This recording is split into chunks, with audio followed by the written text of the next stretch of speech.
ఐసోబార్లు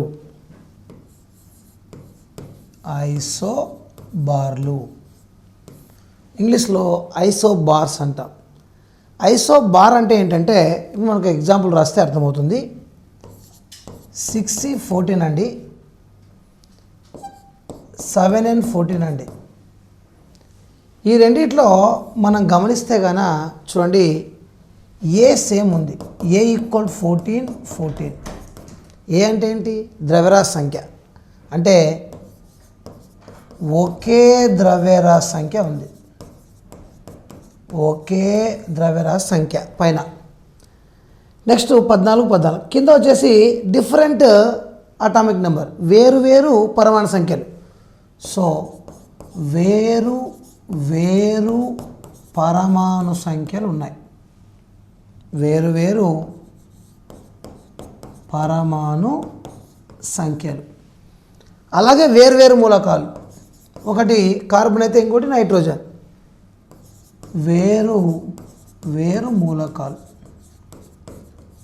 so ఒకే ద్రవ్యరాశి సంఖ్యను కలిగి ఉండి వేరు పరమాణు సంఖ్యలు కలిగిన వేరు మూలకాలకు చెందిన పరమాణులను ఐసోబార్లు అంటారు. సింపుల్ కాన్సెప్ట్ అండి. పైన బార్ అంటే మనం మ్యాథ్స్లో బార్ ఎక్కడ పెడతాం? పైన పెడతాం. బార్ మ్యాథ్స్లో ఏ విధంగా పైన పెడతామో ఇక్కడ పైన ఈక్వల్గా ఉండాలి. పైన ఈక్వల్గా ఉండే నెంబర్ ఏంటి? ద్రవ్యరాశి సంఖ్య. సో ఒకే రకమైన ద్రవ్యరాశి సంఖ్య ఉండి వేరు పరమాణు సంఖ్యలు వేరు మూలకాలకు చెంది ఉంటే వాటిని ఐసోబార్లు అంటాం. ఇక వాటికి మరికొన్ని ఎగ్జాంపుల్ తీసుకున్నట్లయితే ఐసోబార్లకి కొన్ని ఎగ్జాంపుల్స్ 6C14, 7N14 ఇందాక రాసిన ఒక ఎగ్జాంపుల్. ఇవే కాకుండా 19K అంటే పొటాషియం, 19K40, 20Ca40. K అంటే పొటాషియం, Ca అంటే కాల్షియం. ఈ రెండు వేరు మూలకాలు, అందుకే పరమాణు సంఖ్యలు కూడా వేరు. ఇది 19వ మూలకం, ఇది 20వ మూలకం, పొటాషియం కాల్షియం. కానీ ద్రవ్యరాశి సంఖ్యలు సేమ్ ఉన్నాయి, 40. అలాగే ఇంకోటి తీసుకుందాం, 90 థోరియం 232, 92 యురేనియం 232. ఇక్కడ చూడండి, ఒకటి థోరియం ఒకటి యురేనియం, రెండు మూలకాలు వేరే, కింద పరమాణు సంఖ్యలు కూడా వేరే, కానీ పైన ద్రవ్యరాశి సంఖ్యలు సేమ్. ఇలా కూడా ఉండొచ్చు. ఇంకా ఎన్నేం చెప్పొచ్చు. సపోజ్ మనకు క్లోరిన్ ఆర్గాన్ తీసుకోవచ్చు, లేకపోతే ఇంకా ఏ మూలకమైనా తీసుకోండి, పైన ఉన్నటువంటి నెంబర్ సేమ్ ఉండి కింద నెంబర్ డిఫరెంట్ ఉంటే దాన్ని ఏమంటామంటే ఐసోబార్లు. నెక్స్ట్ అండి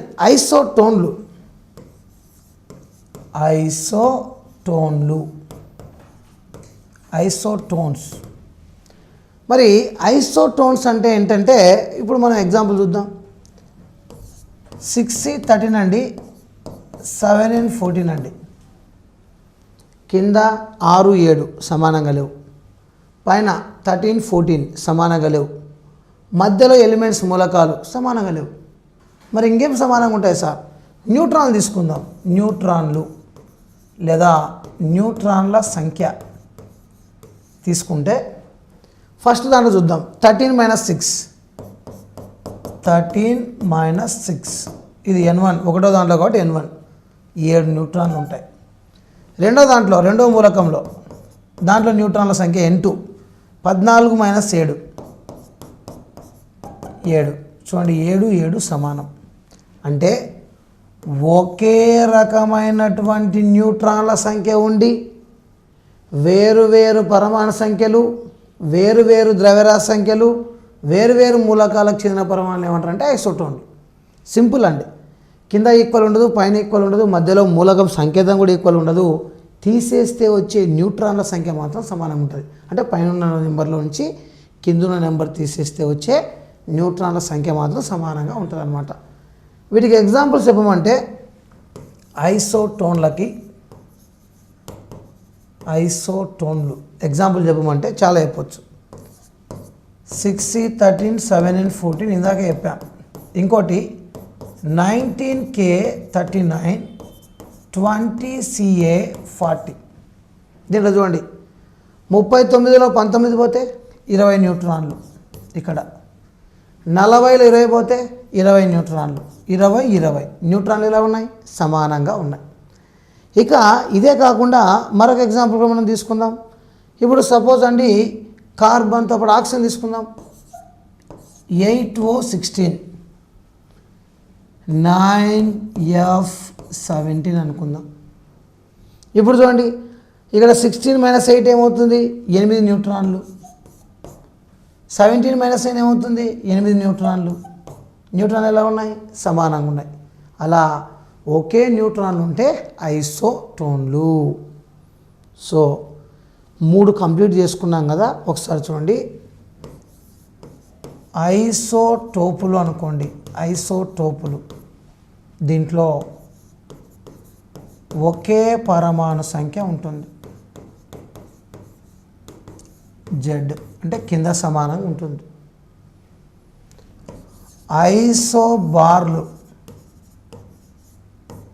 ఐసోబార్స్ వీటిలో ఒకే ద్రవ్యరాశి సంఖ్య ఉంటుంది.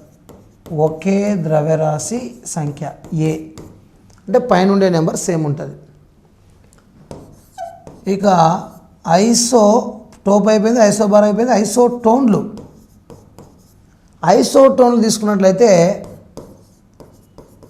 ఒకే న్యూట్రాన్ల సంఖ్య ఉంటుంది. ఒకే న్యూట్రాన్ల సంఖ్య n. ఈజీ కూడా గుర్తుపెట్టుకోవచ్చు. ఐసోటోన్లు లాస్ట్లో నా అంటే న్యూట్రాన్ల సంఖ్య. ఐసోటోపులు లాస్ట్లో పా, ఐసోటోప్స్ పా అంటే పరమాణు సంఖ్య. ఐసోబార్లు పైన బార్ పెడతాం కదా, బార్ పెడతాం కాబట్టి పైన బార్ అంటే పైన ఉండే సంఖ్య ఏది? ద్రవ్యరాశి సంఖ్య. అట్లా అనమాట. సో ఇట్లా కూడా గుడ్డి గుర్తుగా పెట్టుకోండి. ఐసోటోప్ పా వచ్చింది కాబట్టి పరమాణు సంఖ్య. నెక్స్ట్ ఐసోబార్ బార్ వచ్చింది కాబట్టి ద్రవ్యరాశి సంఖ్య. ఇక ఐసోటోన్ అండి. ఐసోటోన్ నా వచ్చింది కదండి, నా కాబట్టి న్యూట్రాన్ల సంఖ్య. అట్లా గుర్తుపెట్టుకున్నా పర్లేదు. మరి ఐసోటోప్లు, ఐసోబార్లు, ఐసోటోన్ల తర్వాత ఐసోమర్లు మరొక అంశం.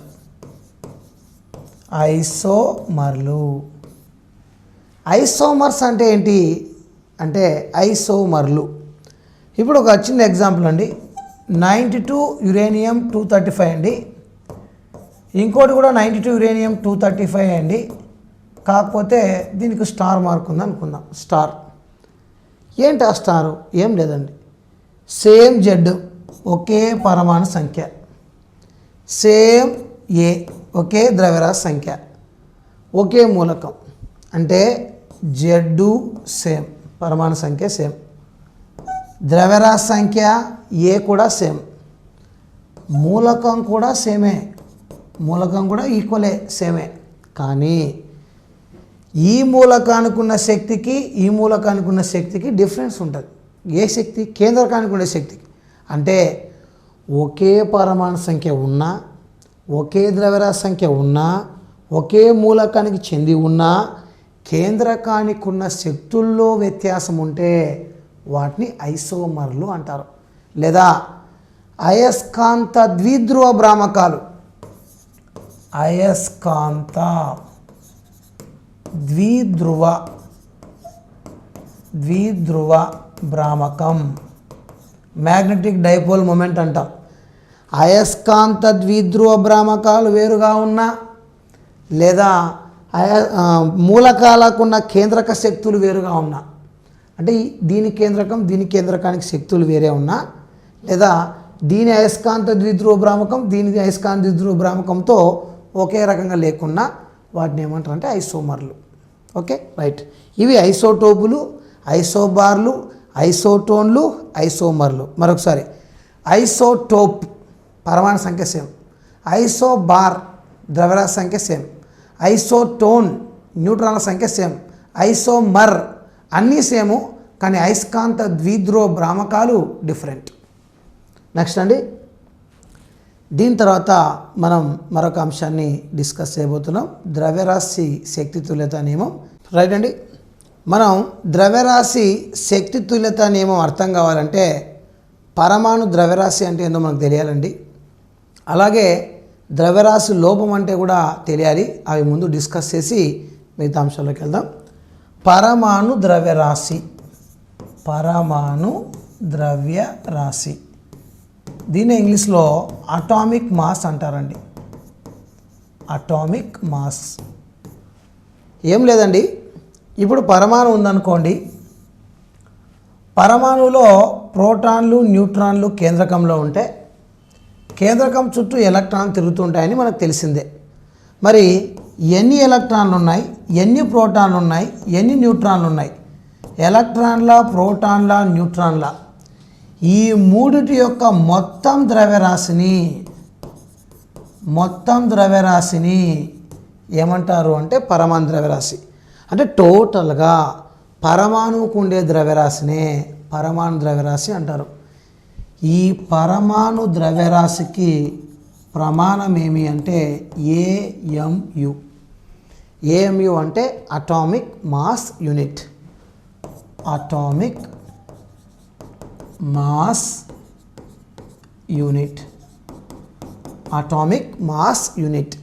దీన్నే తెలుగులో ఏఎంయుని పరమాణు ద్రవ్యరాశి ప్రమాణం అంటారు. పరమాణు ద్రవ్యరాశి ప్రమాణం. విచిత్రం ఏంటంటే క్వశ్చన్లోనే ఆన్సర్ ఉంటుంది.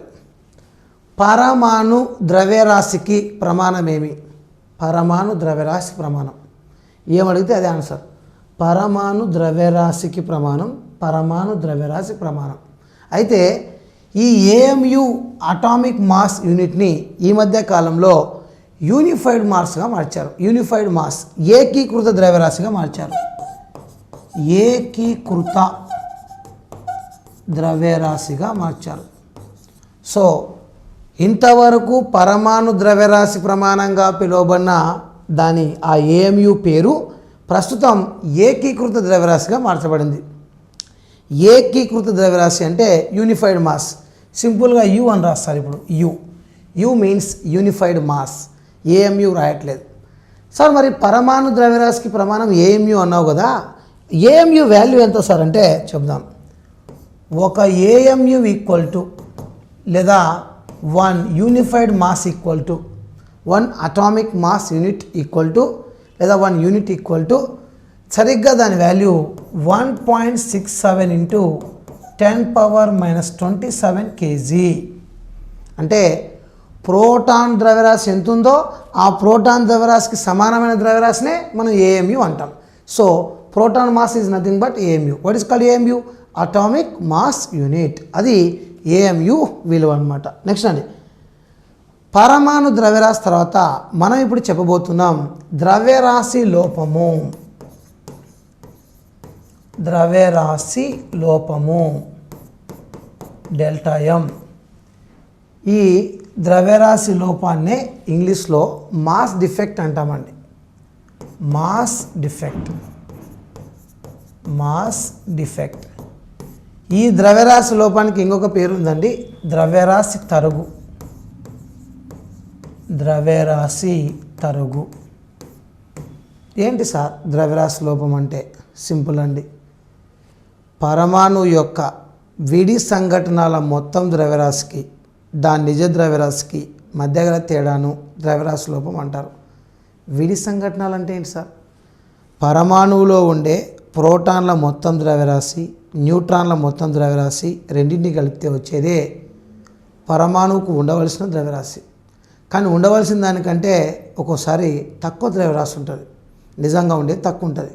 ఆ నిజంగా ఉండేది తీసేస్తే వచ్చేదే ద్రవ్యరాశి లోపం. ఇలా చెప్తాం, ద్రవ్యరాశి లోపం ఈక్వల్ టు ద్రవ్యరాశి లోపం ఈజ్ ఈక్వల్ టు విడి సంఘటనల ద్రవ్యరాశి మైనస్ దాని యొక్క నిజ ద్రవ్యరాశి. అంటే mass defect equal to the total mass of the individuals minus real mass. Sir విడి సంఘటనలు అంటున్నావు, ఎవరెవరు సార్? ప్రోటాన్లు. ప్రోటాన్ల సంఖ్యను ఏమంటాం జెడ్. జెడ్ ఇంటూ ఎంపీ అంటే ఎన్ని ప్రోటాన్లు ఉన్నాయి ఇంటూ ఒక్కో ప్రోటాన్ మాస్ ప్లస్ ఏ మైనస్ జెడ్ ఇంటూ ఎంఎన్ అంటే ఎన్ని న్యూట్రాన్లు. ఏ మైనస్ జెడ్ చేస్తే వస్తుంది న్యూట్రాన్లు వస్తాయి. ఎన్ని న్యూట్రాన్లు ఉన్నాయి ఇంటూ ఒక్కొక్క న్యూట్రాన్ మాస్. ఇదంతా ప్రోటాన్ల మాసు, ఇదంతా న్యూట్రాన్ల మాసు. ఇప్పుడు టోటల్ నిజంగా ఉండవలసిన మాసు మైనస్ క్యాపిటల్ ఎం. నిజ ద్రవ్యరాశిని మనం క్యాపిటల్ ఎం అంటాం. అప్పుడు ఉండాల్సిందంతా ఇది, నిజంగా ఉన్నది అది. అది మొత్తం ఆ డిఫరెన్స్ ఏమంటామంటే ద్రవ్యరాశి లోపం అంటారు. ఈ ద్రవ్యరాశి లోపానికి కూడా ప్రమాణం ఏమి అంటే it is also measured in AMU. ద్రవ్యరాశి లోపాన్ని దేనికి వస్తారు ఏఎంయులో, అటామిక్ మాస్ యూనిట్ అంటే పరమాణు ద్రవ్యరాశి ప్రమాణం. మనకు డౌట్ వస్తుంది, సార్ విడివిడిగా ఉండాల్సిన దానికంటే నిజంగా ఉన్న ద్రవ్యరాశి ఎందుకు తక్కువ ఉంటుంది సార్? విడివిడిగా ప్రోటాన్ల ద్రవ్యరాశి న్యూట్రాన్ల ద్రవ్యరాశి ఎంత ఉంటుందో నిజంగా ఉండేది కూడా అంతే ఉండాలి కదా. నిజంగా ఉండేది తక్కువ ఉంటుంది, ఇవి అంతే కలిపితే ఎక్కువ ఉంటుంది అంటున్నాం. ఎందుకు, ఏమైంటుంది అంటే దానికి ఒక రీజన్ ఉంది. ఇది పరమాణువు. పరమాణువు మధ్యలో కేంద్రకం ఉంటుంది. కేంద్రకంలో ప్రోటాన్లు న్యూట్రాన్లు ఉంటాయి. ఆ ప్రోటాన్లు న్యూట్రాన్లు కేంద్రకంలోనే ఉండాలి, బయటికి రాకూడదు. ఎందుకు రాకూడదు సార్? బయట రుణావేశం ఉన్న ఎలక్ట్రాన్లు ఉన్నాయి, లోపట ధనావేశం ఉన్న ప్రోటాన్లు ఉన్నాయి. అప్పుడు ఒకదానికోటి కంబైండ్ అయ్యడానికి అవకాశాలు ఉండకూడదు. అలా ఉంటే పరమాణు కొలాప్స్ అయిపోతుంది. ఆ పరమాణు నాశనం కాకూడదు అంటే లోపలనే బంధించాలా. ప్రోటాన్లను న్యూట్రాన్లను కేంద్రకంలోనే బంధించాలంటే బంధించడానికి కొంత శక్తి కావాలి. ఆ శక్తినే బంధన శక్తి అంటారు. ఆ బంధన శక్తి బయట నుంచి మనం పరమాణుకి ఇవ్వలేము కూడా, తనంతకు అదే తయారు చేసుకోవాలి. ఆ శక్తి కోసమే తాను కొంత ద్రవ్యరాశిని కోల్పోతుంది. ఆ ద్రవ్యరాశిని శక్తిగా మార్చుకుంటుంది. ఆ ద్రవ్యరాశి శక్తిగా మారింది కాబట్టి ఆ ద్రవ్యరాశిలో వచ్చే తరుగునే ద్రవ్యరాశి తరుగు అంటాం. ఇప్పుడు మనం ఉన్నామండి, రోజు ఏం చేస్తామండి, వాకింగ్కి వెళ్తాం, జాగింగ్కి వెళ్తాం, పరిగెడతా ఉంటాం, నడుస్తూ ఉంటాం. రోజు నడుస్తూ ఉంటే మన శరీరంలో ఉన్నటువంటి ఎంతో కొంత ఫ్యాటు, మన శరీరంలో ఉన్న ఎంతో కొంత మాసు ఎనర్జీగా మారి రోజు కొంత మాస్ తగ్గుతూ ఉంటుంది. నడవాలి, మనం నడవాలంటే శక్తి కావాలి.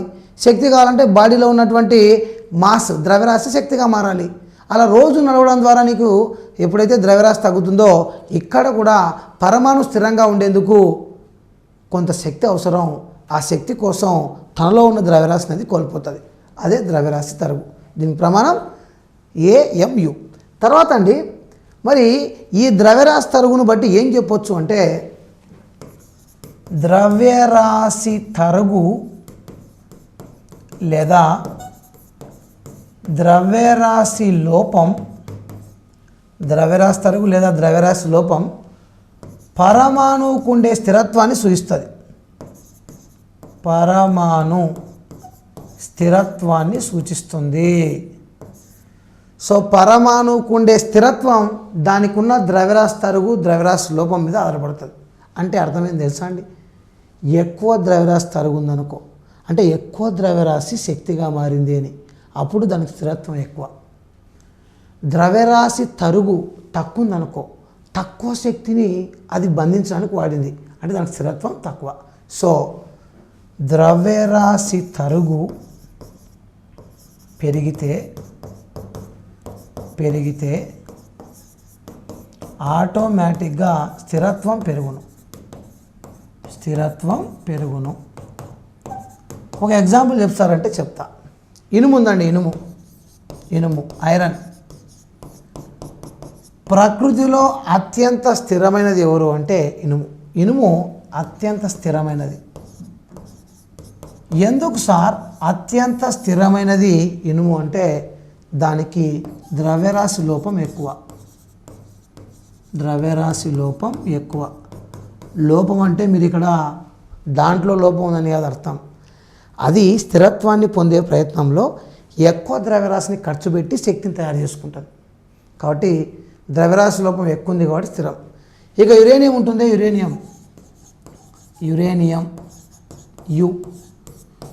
యురేనియం అనేటువంటి మూలకం అత్యంత అస్థిరమైనది. అస్థిరమైన మూలకం.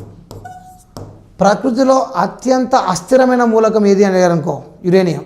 ఎందుకంటే దానికి ద్రవ్యరాశి లోపం తక్కువ. ద్రవ్యరాశి లోపం తక్కువ. లోపం తక్కువ ఉంది, అస్థిరంగా ఉంది. అక్కడ ద్రవ్యరాశి లోపం ఎక్కువ ఉంది, స్థిరంగా ఉంది. మనకు డౌట్ వస్తుంది, అసలు లోపం ఉందంటే అది ఇంకా తేడా కదా అంటే, అట్లా లోపం అంటే ఇక్కడ దాంట్లో లోపం ఉన్నట్టు కాదు, అది ద్రవ్యరాశిని ఏ విధంగా కోల్పోతుందని. ద్రవ్యరాశిని ఎక్కువగా శక్తిగా మార్చుకుంటే స్థిరంగా ఉన్నట్టు, తక్కువ ద్రవ్యరాశిని శక్తిగా మార్చుకుంటే అస్థిరంగా ఉన్నట్టు. ఇదనమాట. ఇదా ద్రవ్యరాశి లోపం గురించి మనం మాట్లాడుకోవచ్చు. అయితే ఇక్కడ ఒక విషయం గమనిద్దాం. ఈ ద్రవ్యరాశి లోపాన్ని బేస్ చేసుకొని మనం ఇప్పుడు బంధన శక్తిని డిఫైన్ చేస్తాం. బంధన శక్తి, దాన్ని ఇంగ్లీష్లో బైండింగ్ ఎనర్జీ అంటారు. బైండింగ్ ఎనర్జీ, బంధన శక్తి. ఇందాక చెప్పాం, పరమాణువు తీసుకున్నట్లయితే, పరమాణు మధ్యలో కేంద్రకం ఉన్నట్లయితే, కేంద్రకంలో ప్రోటాన్లు న్యూట్రాన్లు ఉన్నట్టయితే, ప్రోటాన్లను న్యూట్రాన్లను కేంద్రకంలో బంధించడానికి కావలసిన శక్తిని బంధన శక్తి అంటారు. వాటిని లోపలనే బంధించాలంటే, కేంద్రకం లోపలనే బంధించాలంటే కావలసిన శక్తిని బంధన శక్తి అంటారు. లేదా కేంద్రకంలో ఉన్న ప్రోటాన్లు న్యూట్రాన్లు బయటికి రావడానికి, అంటే ఆ కేంద్రకాన్ని విడగొట్టడానికి కావాల్సిన శక్తిని కూడా బంధన శక్తి అంటారు. సో వెరీ సింపుల్, కేంద్రకంలోని ప్రోటాన్లు న్యూట్రాన్లను బంధించడానికి కావలసిన శక్తిని ఏమంటారు అంటే బంధన శక్తి అంటారు. అయితే ఈ బంధన శక్తి దేని మీద డిపెండ్ అవుతుందంటే ద్రవ్యరాశి లోపం మీద డిపెండ్ అవుతుంది. ద్రవ్యరాశి లోపంపై ఆధారపడును. ద్రవ్యరాశి లోపం మీద ఆధారపడుతుంది. అంటే బంధన శక్తి ఎక్కువ ఉందంటే ద్రవ్యరాశి లోపం కూడా ఎక్కువ ఉంటుంది. ద్రవ్యరాశి లోపం తక్కువ ఉందంటే బంధన శక్తి తక్కువ ఉంటుంది. ఇప్పుడు సూత్రం చెప్దాం. బంధన శక్తి ఈజ్ ఈక్వల్ టు ద్రవ్యరాశి లోపము ఇంటూ 931.5 MeV. బంధన శక్తి రావాలి అంటే ద్రవ్యరాశి లోపాన్ని 931.5 మెగా ఎలక్ట్రాన్ వోల్ట్, MeV అంటే మెగా ఎలక్ట్రాన్ వోల్టులు. అంటే ఏంటి సార్ అంటే, ముఖ్యంగా ఈ బంధన శక్తికి ప్రమాణం ఈవి అంటే ఎలక్ట్రాన్ వోల్ట్.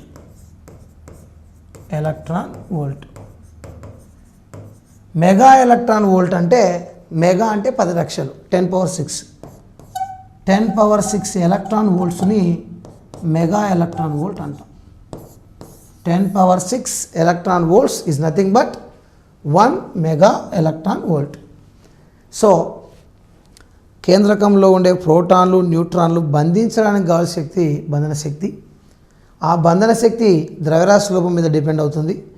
సో ద్రవ్యరాశి లోపం ఇంటూ 931.5 MeVకి సమానం. ఇక్కడ MeV అంటే మెగా ఎలక్ట్రాన్ వోల్ట్, మెగా అంటే 10 పవర్ 6. ఇక్కడ ఎలక్ట్రాన్ వోల్ట్ అనేది బంధన శక్తికి ప్రమాణం. ఇక్కడ ఇంకో విషయం గమనించాలి మనం. ఇందాక చెప్పాం, ప్రకృతిలో అత్యంత స్థిరమైన మూలకం ఏమన్నాం? ఇనుము స్థిరమైన మూలకం. మరి ఇనుము స్థిరంగా ఉంటుందంటే దానికి బంధన శక్తి ఎక్కువ. బంధన శక్తి ఎందుకు ఎక్కువ సార్ అంటే, దీనికి ద్రవ్యరాశి లోపం కూడా ఎక్కువ. ద్రవ్యరాశి లోపం ఎక్కువ కాబట్టే బంధన శక్తి ఎక్కువ. బంధన శక్తి ఎక్కువ కాబట్టి స్థిరంగా ఉంటుంది ఇనుము, ఐరన్, Fe. ఇక యురేనియం చెప్పాం. యురేనియం తీసుకున్నట్లయితే ప్రకృతిలో అత్యంత అస్థిరమైన మూలకం ఇది. అన్స్టేబుల్. మరి ప్రకృతిలో అత్యంత అస్థిరమైనటువంటి యురేనియం మూలకం ఎందుకు అస్థిరంగా ఉంది అంటే, దీనికి బంధన శక్తి తక్కువ.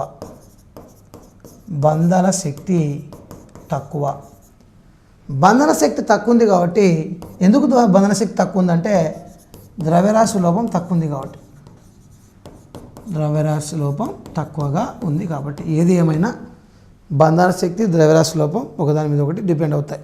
ఎగ్జాంపుల్ అడే క్వశ్చన్, ఈ క్రింద ఇచ్చిన మూలకాల్లో అత్యంత అస్థిరమైన మూలకం ఏది? Uranium, polonium, thorium, actinium. Answer uranium.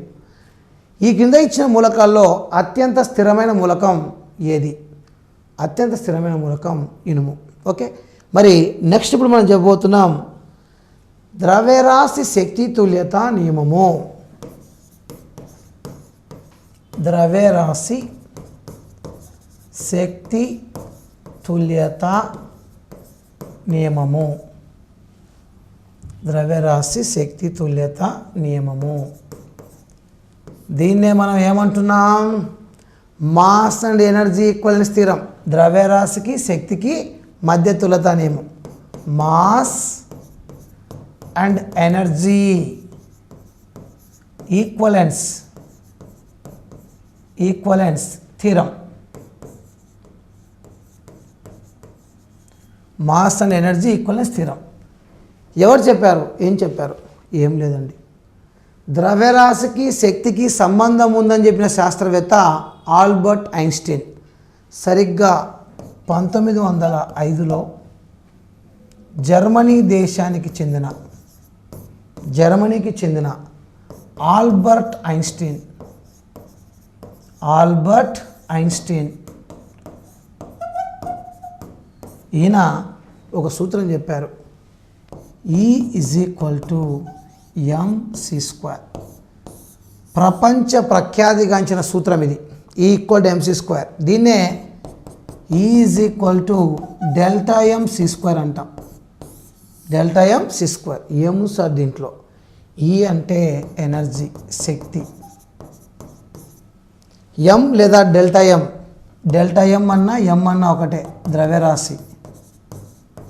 ఆయన ఉద్దేశం ప్రకారం ఎక్కడైనా శక్తి విడుదలైంది అంటే అక్కడ ద్రవ్యరాశి నాశనమై ఉంటుంది.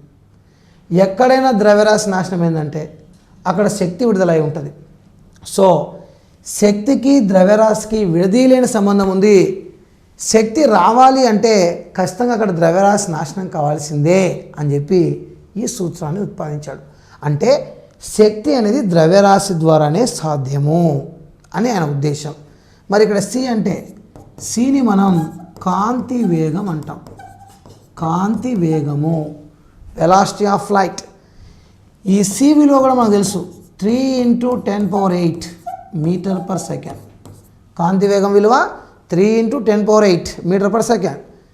దట్ ఈక్వల్ టు దాన్నే 3 × 10⁻10 సెంటీమీటర్/సెకండ్గా చెప్పొచ్చు. 3 × 10⁻10 సెంటీమీటర్/సెకండ్. ఏది ఏమైనా ద్రవ్యరాశికి శక్తికి మధ్య సంబంధాన్ని E = mc² అనే సూత్రం ద్వారా చెప్పింది ఆల్బర్ట్ ఐన్స్టీన్. ఏ దేశం అండి? జర్మనీ.